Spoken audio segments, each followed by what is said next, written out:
My name is Dmytro SHULGA. I'm a European Program Director at the International Renaissance Foundation, which implements civic synergy project funded by the European Union, within which we are able to organize and hold such a big and useful event. The thing that it is held for the third time, I think, speaks that it is useful for those who find time to come, especially in the time of political disturbance, turmoil and change. But we have a lot of people coming together to discuss issues related to our common purpose. And this forum is not only about networking and peer learning, but it's also about reflection, brainstorming, and debate.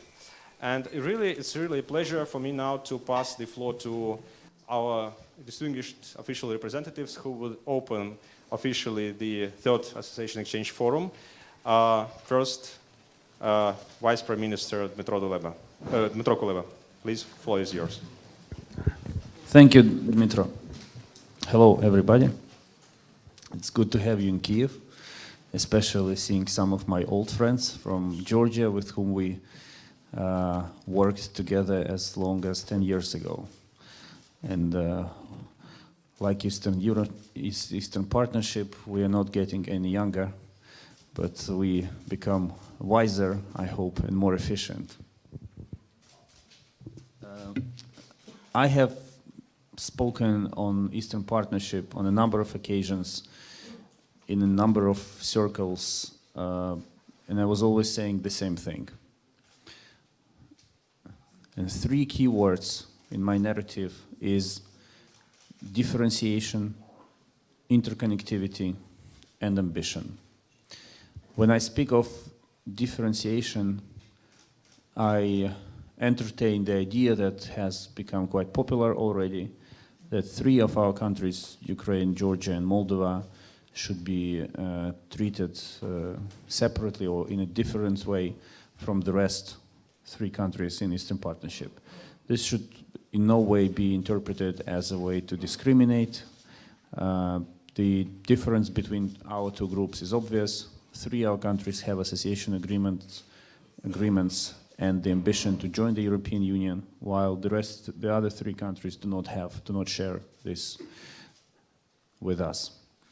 And I know that the idea of differentiation is winning more and more minds, and we expect the largest political party of Europe to be very vocal and eloquent on this issue. We mentioned this in our meetings with the European Commission, and as far as I can conclude, there is a growing understanding of the need to differentiate. In no way this should be treated as a way to replace Eastern Partnership. This is about restructuring Eastern Partnership from the inside. The initiative that we value, we always had special feelings, but as long as towards Eastern Partnership, and as long as it is not considered as a substitute for accession instruments, we are fine. We can live with that. But Eastern Partnership can be has been very instrumental, very valuable, and very efficient, and it can be even more valuable, instrumental, and efficient. It's an excellent platform to amplify the more for more principle, the famous EU principle that we find extremely adequate to the reality. What we have to do by differentiation or diversification, as some say, some prefer the word, is to find common ideas and common projects which could bring three of our countries even closer to each other, and more importantly, bring three of us even closer to the European Union. And to achieve that, we need interconnectivity through very specific undertakings, programs, and projects which we could do together with the European Union.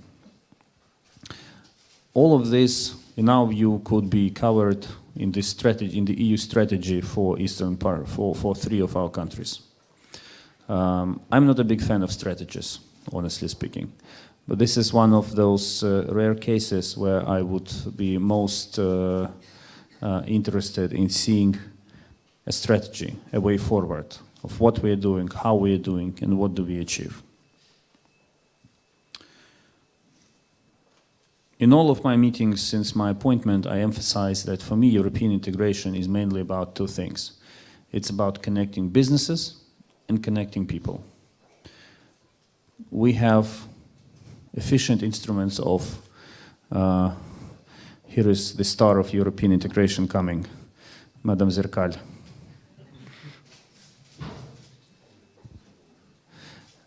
My colleague from the Foreign Ministry, Lana Zerkal, whom you can congratulate with the successful victory in the International Court of Justice recently.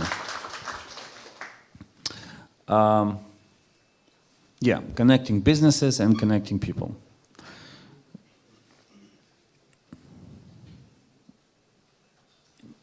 All 3 of our countries share many things in many views on how integration to the European Union should proceed. Free trade, of course, unlocking additional potential of cooperation by approaching or integrating into various EU markets. We in Kyiv are very serious about signing the so-called ACA agreements with the European Union on the recognition of certificates for industrial products. And yesterday, the Parliament adopted in first reading the law on market oversight. That is the last big step that we have to do our part of the work. All of these things, they create proper dynamics, new initiatives in connecting economies. When we speak about 3 countries, of course, infrastructural transport projects are essential. This is something that we should all be focused on. We could consider creating EU Association Investment Council and make sure that some of the projects, which may include all 3 countries, are properly financed and financing is streamlined. By connecting businesses, well, we can connect people by connecting businesses, of course, that's one of the ways. But exploring our cultural potential and open skies, aviation opportunities, tourism is also the way to facilitate and to foster people-to-people contacts. Finally, the word ambition is also in my vocabulary. We are pretty ambitious in Kyiv, I'm sure in Chisinau and in Tbilisi. What we want to see is also a clear ambition from the European Union on how far and at what speed we are going. I think that we should not isolate integration of our 3 countries to the European Union from the global context. Despite all the difficulties that recent candidates for accession have faced recently, I mean the denial in opening accession talks with Albania and North Macedonia. If we look at the global map and at the global struggle for power, we realize that the European Union has to get bigger if it wants to play big in the world. And our countries are natural partners and are natural integral parts of the big Europe that has its ambition to be a global player on equal and to play on equals with other global players. In my view, Eastern Partnership could be instrumental in that, without, of course, as I mentioned in the beginning, overshadowing the main track of our relationship with the European Union, which is the integration course. I am particularly pleased that we in Ukraine have built, in my view, an efficient dialogue with civil society, and we share the same purposes, same strategy. Sometimes we discuss the efficiency of specific steps and decisions taken. but we have built this synergy in achieving our strategic purposes. And I appreciate representatives of civil society from Georgia and Moldova are with us, and we have these platforms, we have these formats to discuss and to understand and to design tools and instruments of, here comes my favorite part, moving forward together. Huh? Good? Yes, absolutely. So thank you for being here in Kiev these days. I hope you will have productive discussions, and we can achieve a lot if we coordinate and if we speak in one voice with the European Union on the issues of our mutual interest. Thank you. Thank you, Vice Prime Minister. And moving forward together, being stronger together. This is also another slogan of the campaign of promotion of EU in Ukraine, but probably it also can be used for promotion of our three countries in the EU. And now it's really a pleasure to pass the floor to EU representative, Mr. Ambassador of the EU in Ukraine. The floor is yours. Thank you very much. Deeply honored to be here at this event. I must say at the outset that my job in this round is to deliver the opening remarks that were meant to be presented by DEVIGNE, my boss from Brussels, who, due to the plane things, did not make it here. He will make it here a bit later. So I need to say what he wanted me, or what he planned to say. He planned to say that he is happy to take part in conference of the three neighboring countries that have the most comprehensive and advanced relationship with the EU: Georgia, Moldova, and Ukraine. We have very close relations with all three countries, and we meet regularly with all three for political dialogues at all levels. In fact, we met just last week in Brussels with Deputy Prime Minister KULEBA and his team on the occasion of the EU-Ukraine Association Committee. We also recently had the EU-Moldova Association Council on the September 30th in Brussels. The continued support of the EU to all three association countries remains substantial, and we are committed to continue this in the future, the support being conditional to progress on reform efforts. This conference today is important as it has as one of these objectives to look at ways to enhance implementation performance. As we have seen, good government-parliament cooperation is extremely important. A joint roadmap for priority legislation, like has been done in Ukraine, is a good example how to foster this cooperation. We know that getting the legislation adopted requires big efforts, but the real task is to implement this legislation. It is clear that the best way to make full use of the association agreement is by actually implementing its provisions in national law. Once that happens, the benefits will be very clear. Good examples are the deep and comprehensive free trade agreements. With Ukraine, the trade has increased by almost 50%, and EU imports from Moldova have grown by 62% since the introduction of the DCFTA.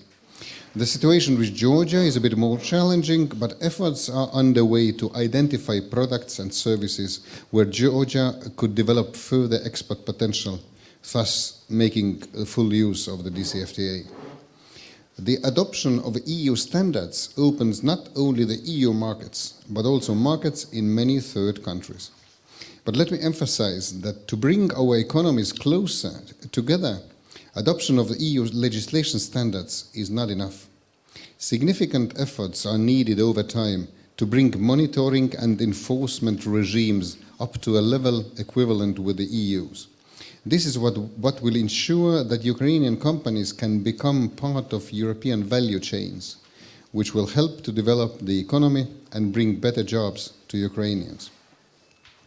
Given the breadth of legislative approximation envisaged in the association agreements, it is vital that we continuously exchange experiences and ideas how best to achieve our common goal.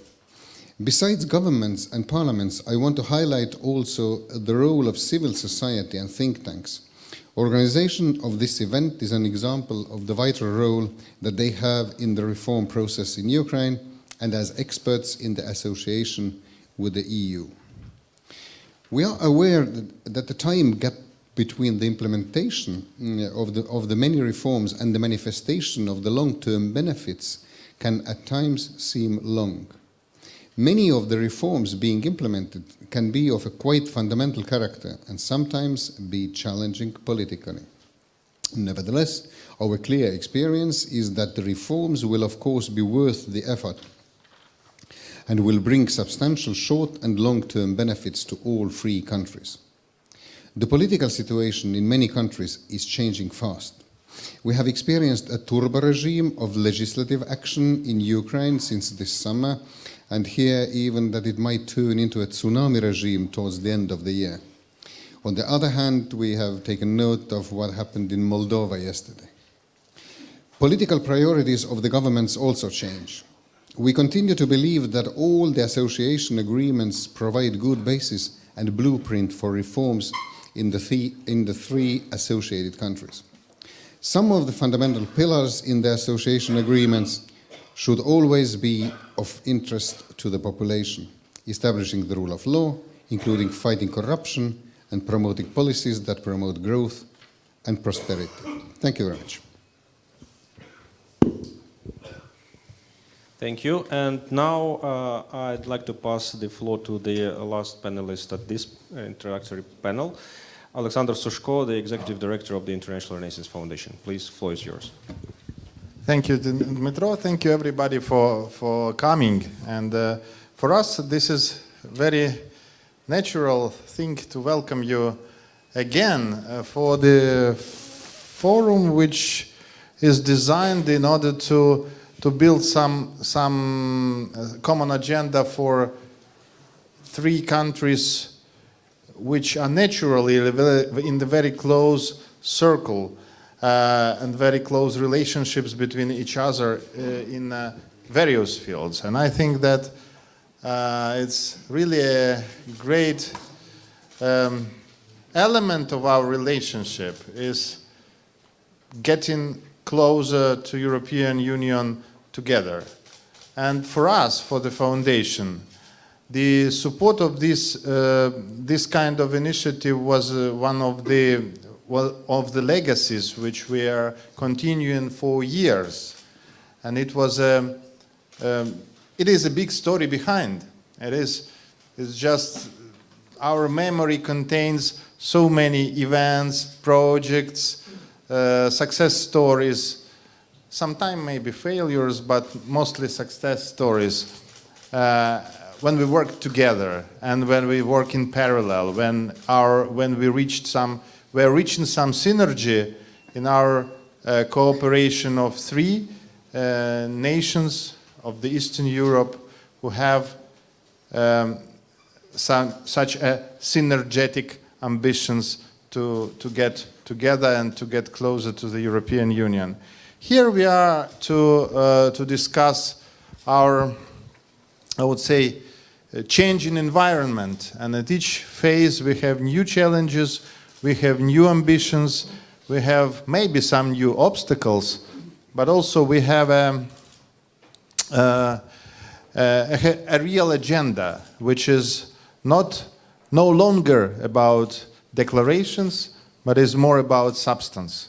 And here the big challenge for us, how to have together two, I would say, two largest element of the picture. One of them is quite technical one, and we discuss so many things when it comes to the routine work of the implementation of association agreement, when we discuss legal drafts, implementation plans, reports, experts' assessment, which are in many cases not very interesting for the wider society. Sometimes it's getting more and more complicated and difficult to explain the wider society what the current phase of European integration is about, because it is more about very technical issues which are not on the